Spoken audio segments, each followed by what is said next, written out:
Friends, we have received a question from Mr. Vesterdeep from Bengaluru. Let's first listen to his question and then we come back and answer it. Hello, sir. My name is Biswadeep and I live in Bengaluru. I regularly watch your analysis videos and I would like to ask you two questions. The first one is regarding Afghanistan. So, yourself and other Pakistani commentators have often described India as a spoiler in the intra Afghan peace process. So, according to you, what interest does India have in an unstable Afghanistan? And if the Taliban returns to power in Kabul, how do you foresee the India-Afghanistan relationship changing from a Pakistani perspective? And my second question is disconnected to the first. It's regarding the scope and potential of tourism between India and Pakistan.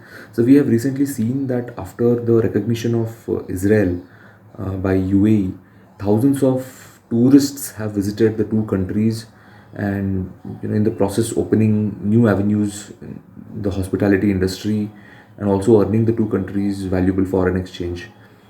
Even North Koreans allow Americans to visit their country as tourists.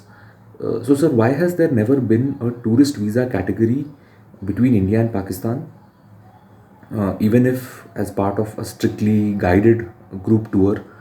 Uh, as in your experience as a diplomat and as someone who is aware of these things, has it ever been discussed as a measure to ease the visa rules to build trust between people? And so, do you think that the vast trust deficit that exists between Indians and Pakistanis today can it ever reduce unless some drastic out-of-box measure is taken? And also, sir, finally, what is the latest on your on your upcoming book? Will we get to see a digital release anytime soon? Thank you. Thank you very much, Mr. Deep, for your very interesting question. Let me begin by saying that first of all, you need to understand as to what India's strategy is. I'm sure you know about defensive offense doctrine, which was first articulated by your National Security Advisor, Mr. Ajit Doval, in February 2014. That is 2 to 3 months before the BJP was elected to the government. And that doctrine is very clear. It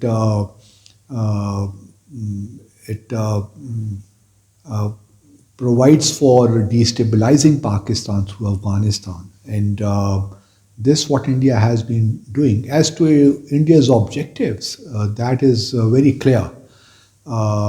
India does not want Pakistan to stabilize so that it can consolidate whatever it has been doing in occupied Jammu and Kashmir. And secondly, to keep Pakistan under pressure by violating the 2003 ceasefire understanding between the two countries on the LOC. And then India is also, since it is enhancing its strategic partnership with the US, it has openly expressed its opposition to the China-Pakistan economic corridor and also not participating in Belt and Road Initiative. So India's objectives are very clear. An unstable Afghanistan is in India's interest at the moment. And if you ask me, I genuinely feel that, and my assessment is that India would not like the inter-Afghanistan reconciliation process which is currently underway to succeed.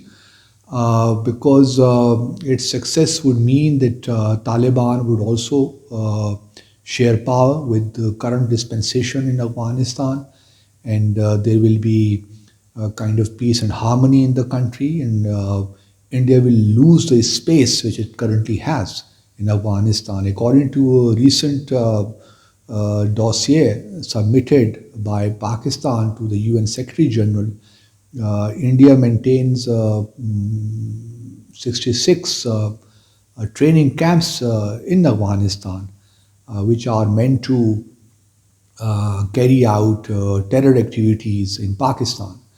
So India's objectives are very clear, and we are aware of those objectives. And Pakistan has accordingly been taking countermeasures and one of the measures is to build fence the Afghanistan-Pakistan border. As to your second question, whether India would ever reach out to the Taliban, now it's up to India to understand. Though India has been investing in Afghanistan, and recently India also signed another agreement to build a Shahtut Dam. It's a power project worth $250 million, I believe. So India does have interests, and Pakistan do not have any problems if India and Afghanistan maintain good relations. But that those relations should not be directed against Pakistan. That is our only concern. Now, whether India would reach out to the Taliban, as has been done by China, Russia, or Iran, or even the US for that matter, this I do not know is likely to happen anytime soon. India will take its time because even the Taliban are not, at least this point in time, do not appear to be receptive to this idea to have any relations with India because of the past acrimony, mutual acrimony. But if and if you ask me, my own assessment is that intra-Afghan talks are not likely to produce any concrete agreement or sustainable agreement between the two sides. My own assessment, given the ground realities, is that eventually these talks would unravel. And there would unfortunately be a long, interminable civil war in Afghanistan. Then who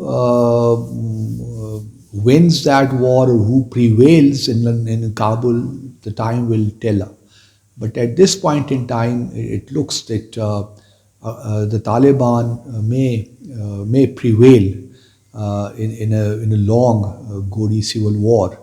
That will be unfortunate, particularly for Pakistan, because we have been talking to the Kabul government for the return of Afghan refugees, which are close to 2 million at present in Pakistan.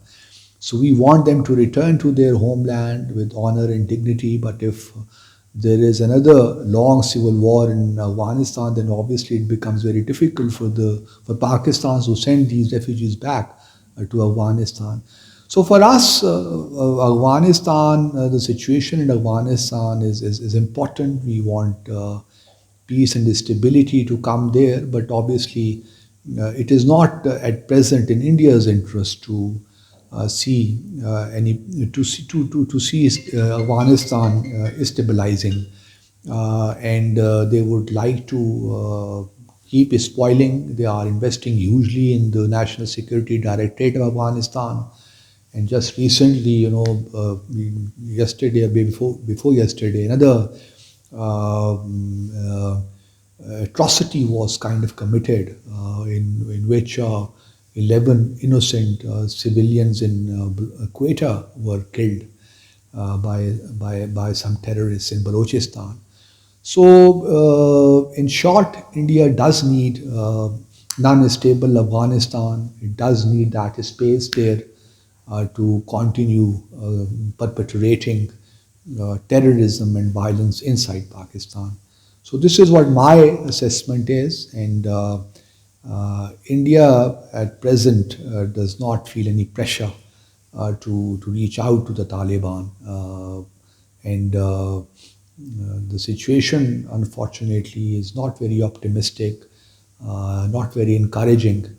But I do hope that the situation in Afghanistan comes to normalcy and sooner rather than later, because the people of Afghanistan have suffered for decades, and it is high time that they also are allowed to live in peace and they also focus on their development, because it seems that they are in a perpetual state of conflict, which obviously is a matter, should be a matter of concern for all of us, for the civilized world as a whole. So let's hope that all the neighboring countries and the regional countries and the international community at large would help the peace process to result in something positive, something that can be sustained, because we have seen the Afghan history is replete with agreements and accords which were never fulfilled. But this time around, if at all there is any possibility, and I am not very optimistic about that, but in any case, let's hope and pray that these intra-Afghan reconciliation talks do end successfully, and the two sides are able to sign an accord which is honored not only by the Afghan people but by the international community as well. Thank you very much for your question.